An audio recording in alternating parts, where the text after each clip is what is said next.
And the reflections continue here as we understand that the procession is some 10 minutes away from the Inkosi Albert Luthuli Convention Center, which is where we are, reflecting on another chapter to the layer that was the former Minister Pravin Gordhan.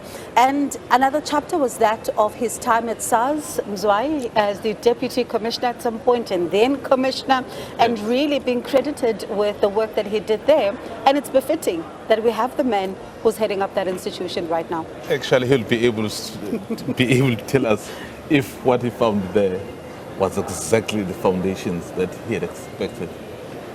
Yeah, I mean, we must remember that prior to the establishment of SARS, we had two government departments, a Customs and Excise and the Inland Revenue.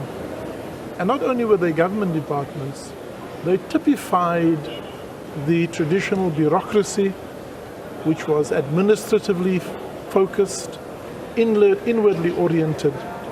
The notion of looking at taxpayers as clients didn't exist. It was more enforcement of the laws as opposed to serving the public. And so what Pravin did was not just an organizational arrangement to bring two inefficient departments under one roof. The hardest part of any transformation is the hearts and the minds of people. And Pravin became an evangelist of what we now today refer to as the higher purpose.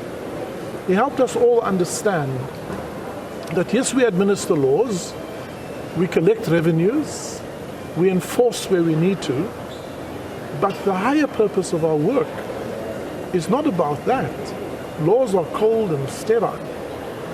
The higher purpose of our work is that our democracy and our beautifully crafted constitution that promises to heal the divisions of the past and to deal with injustice and to create the opportunity for every South African to live to their full potential, that they would be hollow words, hollow promises, if government did not have the resources to create the social goods and services. And he knew, and he helped us understand, that that's the true purpose of our work. And so, yes, I think it is very correct to acknowledge his contribution at SARS.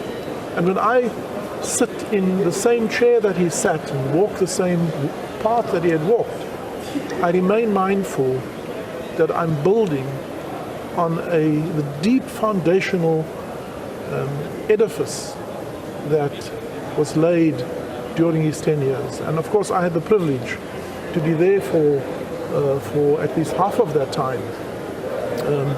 And so it is very easy for me to just cast back the conversations we had. And I can tell you many of those stories that we've had. I'm hoping you can share one at least. And yeah.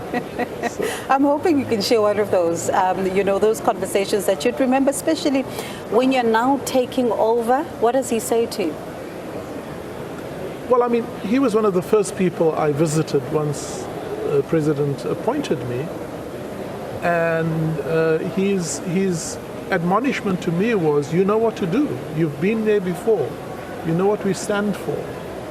And I could always count on that kind of encouragement from him. But let me share with you a story that speaks to the characteristics of PG about never giving up. We're coming to the end of the Auditor General of South Africa, our annual audit, and we could not reconcile our fixed asset register. And we were heading for a qualification. Pravin would not accept that.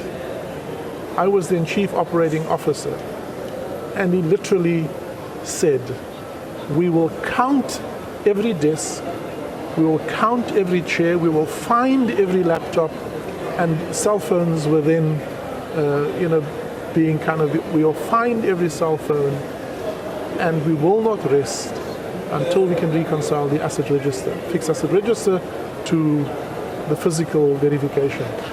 And it meant that I had to literally go around the country, drum up the workers in every office, in every branch that we had, whether customs or tax, and we had to do a physical count, and we did not rest until we had a complete reconciliation of our fixed asset register, and we had no qualification. So that's the kind of, he was once described by an independent leader, leadership survey we did, as someone who was as intimidating as he was inspirational. Intimidating because he exacted high standards and led by example, did not suffer fools. He was a true meritocrat. He didn't tolerate mediocrity, so he was unyielding when he set us those goals. But he balanced that with a deep sense of purpose, and he never doubted the fact that he had one goal in mind, was that through our work we would touch the lives of people. And you knew that behind that stern face was a warm smile and embrace. And when he asked you, how's your family? He came to visit me one day in hospital after I had had an incident. He was at Fossad for the day, and he had learnt that I'd been admitted to hospital. On his way from Fossad, it was already 7 o'clock. Before he went home, he came around to check up on me in the hospital, and just to again assure me of his support. That's the man that we will bid farewell to today. It speaks, Mzwai, to a number of what his colleagues were saying about his work ethic. Because when you listen to the fact that the asset register has to be reconciled, if it means somebody's not going to sleep for the next 30 days, so be it. And I suppose it speaks to that that caliber of servant leadership that a lot of his colleagues would be talking about. Indeed, and I think even translating into his government work, you'd remember very well when he came in as finance minister. I think 6 months later we had the economic downturn in the world, so which was very difficult.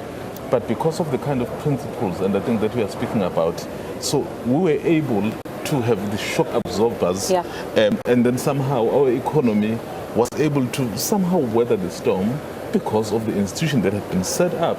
And I think largely to institutions like SARS, which were able to really see us through. I mean, remember the world was going through the most difficult period. So if you hear what the commissioner is saying versus what his comrades have been saying, and the work and the institutions that he put in place, they do talk to what we are as a country. In fact, one of the things that is being said when we are facing difficulties, be it of corruption, is that our financial institutions normally stand us and they normally prevent us. They normally serve as a bulwark against what people are trying. And I think that's why we have seen some revenues going up, and we hope they will be going up even more so that our country is able to benefit. And Commissioner, we've been talking a lot about his legacy, and a lot of people, different, reflections. You speak to, for example, Snuki Zigalala with the Veterans League of the ANC, who says that we remember him as somebody that we could go to if we did not understand the decision he had taken, and we'll put him at the table and say, explain to us. And if we are not convinced, we will then express our dissatisfaction. And he would then go back, if he believes that we're making sense, go back and possibly rethink the decision. A number of people also talk about the fact that, this is someone who viewed South Africa as one that should be non-racialist, one that should be inclusive of everybody. What becomes his legacy for you? The reflections that you carry forward, especially as you go into the future? I think the most important reflection that I will hold is, there's a word that says talk is cheap. Many of his critics get on the soapbox and they talk. Many currently in government and in public service, it's easy to announce policies and plans. But the rubber hits the road at execution.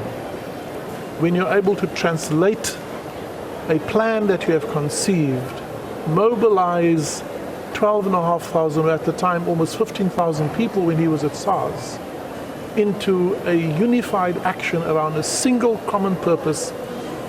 And that translates into daily activities. When I announce our revenue results, I say SARS succeeds not because of one big thing, but because of millions of little things. And it's the collective work of 12,500 people, in our case now, executing daily activities, often mundane activities, that produces the outcome and the measurable results. And Pravin he had fierce intellect, as many do. But what set him apart was he was able to translate that intellect, the concept, into words, into plans, and then galvanize people into actions to deliver impactful results. That's why wherever he went, people were not indecisive about him.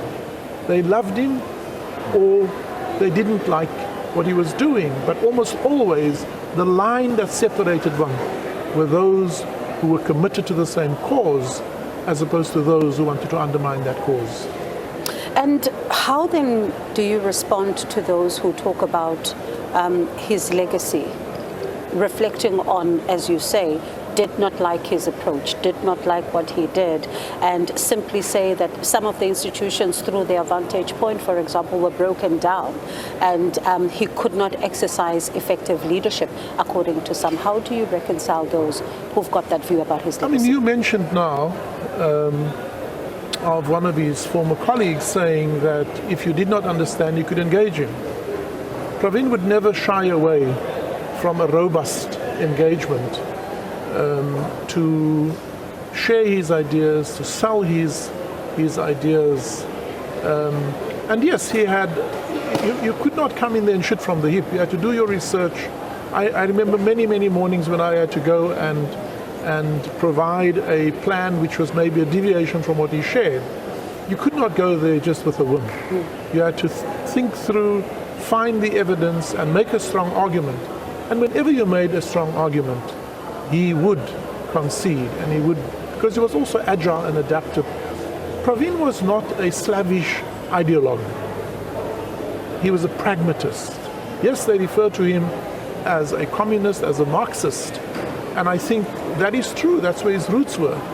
But when it came to translating thought into action, he understood that one had to be flexible in tactics, flexible in execution, so that you did not become a slave of the ideologue, but rather use the ideologue as a map, but ultimately the journey and not the map is what matters.